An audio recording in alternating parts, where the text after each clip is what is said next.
Acabei de fazer a regulagem do meu sistema de som, acertei a estrutura de ganho, o limiter, fiz tudo que deveria ser feito. Eu posso equalizar o sistema? É sobre isso que a gente vai falar aqui nesse vídeo.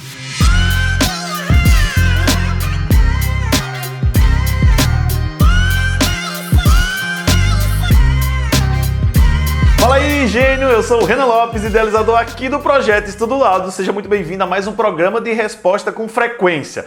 Quem está acostumado a me acompanhar, então sabe que toda segunda-feira eu coloco uma caixinha de pergunta lá no Instagram. Inclusive, ó, já acompanha aí, renanlopes.audio, para que a gente possa tirar as dúvidas lá dos nossos seguidores. E aí eu lá respondo rapidinho pro pessoal. E algumas perguntas que eu acho super interessante eu trago mais comentada, então, para a gente responder aqui no YouTube. E a primeira pergunta tá vindo do Equipamentos Gabriel Som, que ele pergunta como que faz a contagem de milissegundos por metro para ajustar o delay. Ô, Gabriel, é interessante a tua pergunta, porque eu tô há 25 anos estudando áudio e eu tenho que admitir que eu não tinha exatamente essa fórmula toda descrita na cabeça, porque hoje em dia os recursos que nós temos facilitam muito a nossa vida para poder fazer esse tipo de ajuste, né? Ou já está mostrando lá em metros, ou já tem ferramentas que mede, acaba dando um número exato para a gente. Mas, para você poder fazer esse cálculo, você vai pegar a distância que você precisa calcular em metros, tá? Então, por exemplo, se é uma torre de delay, vamos lá, ela está a 50 metros, ou é um sub que está ali a 5 metros, ou até dentro da própria caixa acústica, que está uma diferença, sei lá, de 10 centímetros ou 5 centímetros. Então, você precisa pegar essa distância que, vamos lá, digamos que é o sub em 5 metros e divide pela velocidade do som, tá? Lembrando que a velocidade do som, ela depende da variação da temperatura e ela também está em metros por segundo. Então, 5, que é a distância, dividido por 344, nós temos 0,0145, tá? Que isso aí é em segundos. Como você precisa em milissegundos, você vai multiplicar esse resultado por 1000, então vai dar 14,5 milissegundos, que é o tempo que você vai colocar no processador para atrasar o sub, por exemplo, 5 metros, para que ele chegue ao mesmo tempo da line, por exemplo, né? Então a line, o som sai, o sub fica esperando, depois ele sai junto e todos eles se propagam ao mesmo tempo para o ambiente. Bem, essa próxima pergunta agora vem do Caio F. Lopes, ou Flops, né? Que ele fala aqui. Fala, gênio, existe alguma medida mínima de área de duto com a área dos alto-falantes, exemplo, de subgrave? Caio, é interessante essa sua pergunta e eu fiz questão de pegar ela pelo seguinte. Quem me acompanha aqui no YouTube sabe que por muito tempo eu disse o seguinte, duto é bom com área grande para que eu não tenha resistência do fluxo do ar, né? Então, o duto, na verdade, ele tem um fluxo de ar que está navegando ali para frente e para trás, principalmente subgrave, né? Que tem deslocamento de massa de ar muito grande. Então, se esse ar tiver resistência nessa passagem, além de você gerar turbulência, né? Que gera uma coloração, gera um sopro, que vai alterar o resultado do seu som, você tem ineficiência, né? Porque você está tendo um ponto ali resistivo. Mas é importante que a gente saiba de uma seguinte informação, tá? Não adianta também um duto muito grande, porque você, além de ter um problema de sintonizar, porque duto de área é muito grande, você sobe a sintonia, aí você vai ter que aumentar muito a profundidade dele para baixar essa sintonia novamente para ele ir para o subgrave. Então você tem esse problema, você não tem carga acústica suficiente ali dentro. Então, não fica tão interessante assim. Falantes de médio, por exemplo, e de alto, que vai responder voz, eu sugiro que nunca use duto grande. Por quê? Porque parte da componente de alta frequência vai sair também pelo duto em tempos distintos, que gera, então, uma oscilação da resposta. Então você vai ter o falante tocando com radiação direta e o som dele saindo também pelo duto e indo para o ambiente em tempos diferentes, com polaridade diferente, que geram confusão. Então, em falantes que vão responder mais alta frequência, tente trabalhar com, vai lá, no máximo, 40% da área do falante. Já de subgrave, as literaturas falam que a gente pode trabalhar de 50% até 100% do SD do alto-falante.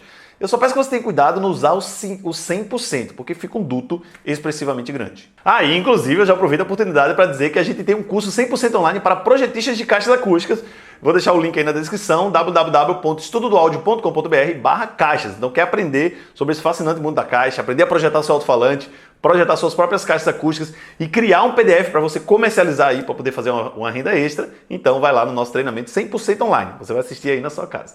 Bem, essa outra pergunta aqui vem do Corsini Music e é interessante porque bastante gente já perguntou sobre isso, que é o que é melhor, line array com 2 falantes juntos e driver deslocado ou 2 alto-falantes com guia no meio? A gente, inclusive, recentemente falou sobre isso aqui na empresa, porque a gente estava desenvolvendo um projeto para um cliente e um dos nossos projetistas aqui, o Lucas, perguntou isso, né, Renan? Será que não é melhor botar o guia do lado e a gente juntar os falantes de médio para ter mais acoplamento e mais ganho? Tecnicamente falando, sim. Quanto mais perto os médios estiverem, mais eu aproximo o centro acústico desses caras e eu tenho mais acoplamento principalmente de alta frequência. Mas é importante que a gente entenda o seguinte, ó, quando eu boto o guia de um lado, de uma line, e os dois alto-falantes do outro, eu vou ter uma assimetria. Então, ou seja, principalmente no ponto de crossover, o som que vai para um lado é diferente do som que vai para o outro. Então você sempre vai ter que ter um jeito de montar, né?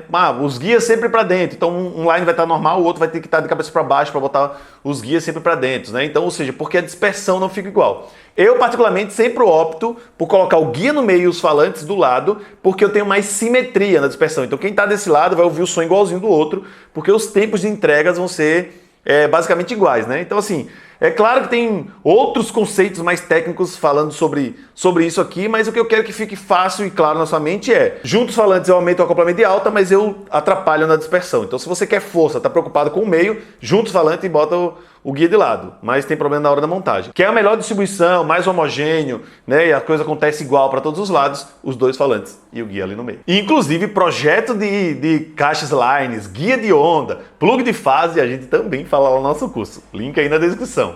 Bem, vamos lá então para a nossa última pergunta, que é o tema aqui desse vídeo, que veio do GB Som e Marcenaria, que ele pergunta aqui: equipar de paramétrico de saída, quando usado, altera a estrutura de ganho? Fala um pouco sobre como usar.